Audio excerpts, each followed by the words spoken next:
السلام عليكم ورحمة الله وبركاته. طلاب تانية إعدادي، أهلا وسهلا بحضراتكم. النهاردة هتاخدوا معايا درس جديد من دروس الدراسات الاجتماعية للصف الثاني إعدادي. في المنهج الجديد بتاعنا درس حضارات بلاد اليمن القديم. اليمن القديم دي قام فيها 3 حضارات: حضارة معين، سبأ، حمير. إيه اللي خلى الحضارات دي تقوم في بلاد اليمن زمان؟ قال لي بسبب المناخ المعتدل، كان عندهم مناخ حلو ساعد على القيام واستقرار السكان. اللي هي كمان كانت بتتحكم في التجارة. اللي هي بتتحكم في التجارة لأن عندها بحر أحمر، وعندها محيط هندي، وعندها باب المندب، مضيق باب المندب، بتتحكم في كل دول. حضارة بلاد اليمن القديم كمان تواصلت مع الحضارة المصرية القديمة زمان في شمال أفريقيا، وكمان تواصلت مع حضارة إكسوم في شرق أفريقيا، وكمان حضارة الهند والصين في شرق آسيا. هتاخدوا معايا دلوقتي أول حضارة اللي هي معين. حضارة معين نشأت في أرض الجوف، ودي أرض من أخصب الأراضي الزراعية في اليمن، وأكثرها صلاحية للزراعة وأحسن مناطق بها. عاصمة معين كرناو، واشتهرت بالتجارة والزراعة.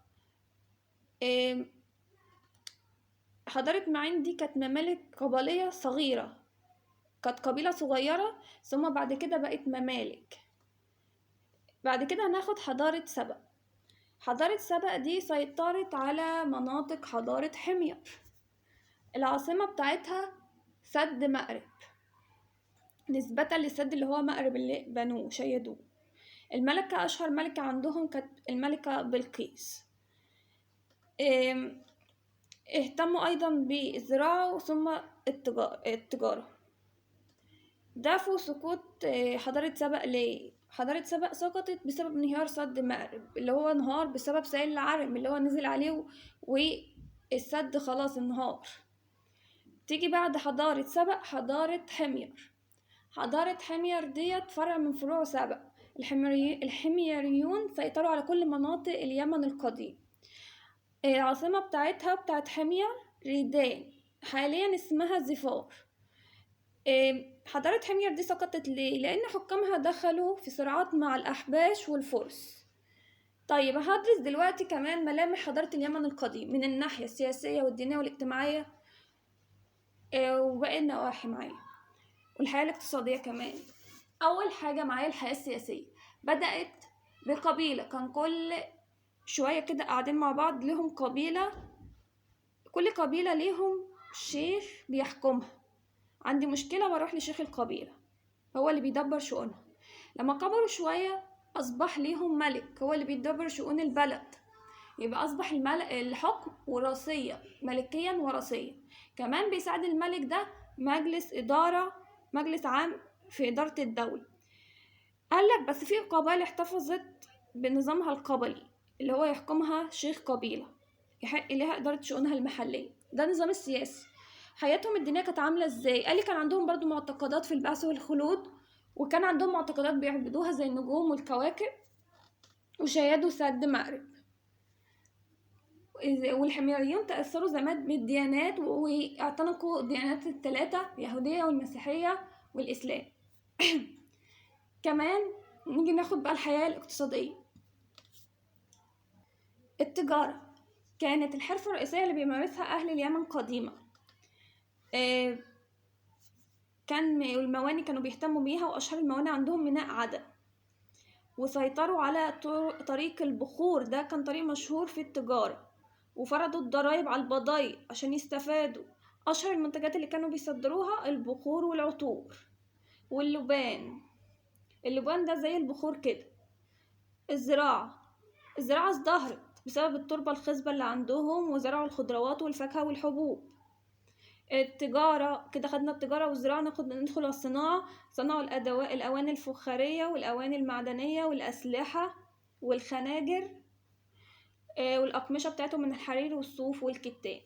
احنا نسينا ناخد الحياة الاجتماعية اكلمكم عنها. كانوا بيهتموا جدا بالأسرة وتربية الأبناء وصنع ملابسهم من الصوف والكتان. والمرأة كان ليها دور هام في الميراث وتولي المناصب السياسية، زي الملكة بلقيس ملكة سبأ تولت المناصب،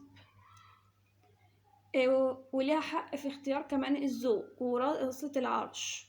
ده بالنسبة للحياة الاجتماعية. أما الحياة الفكرية والعلمية، أشهر حاجة عندهم في حضارة بلاد اليمن القديم الأبجدية الحمارية.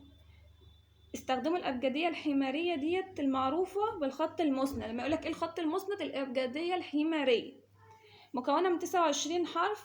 برعوا أيضا في علم الهندسة والفلك ومعرفة حركة النجوم عشان يعرفوا الاتجاهات، وكمان وضعوا التقويم السيتي ده للفصول الزراعية.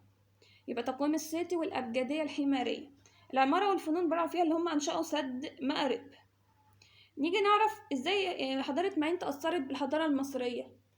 قالت أثرت بيها ازاي؟ احنا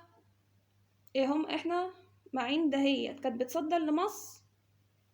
احنا كمصريين بناخده من معين البخور المر ده عشان نحنطوا بيه الموتى عشان ريحتهم ما تطلعش.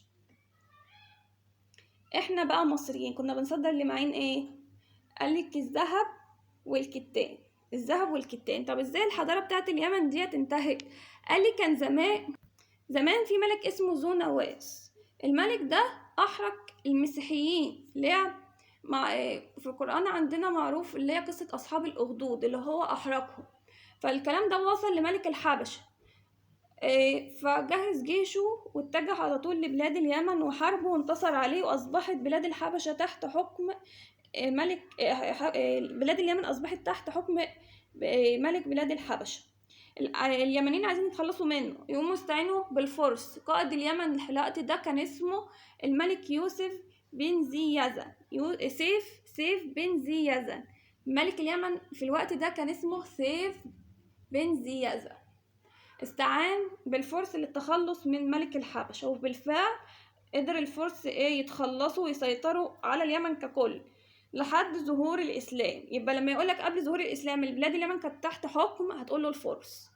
كده درسنا انتهى. شكرا.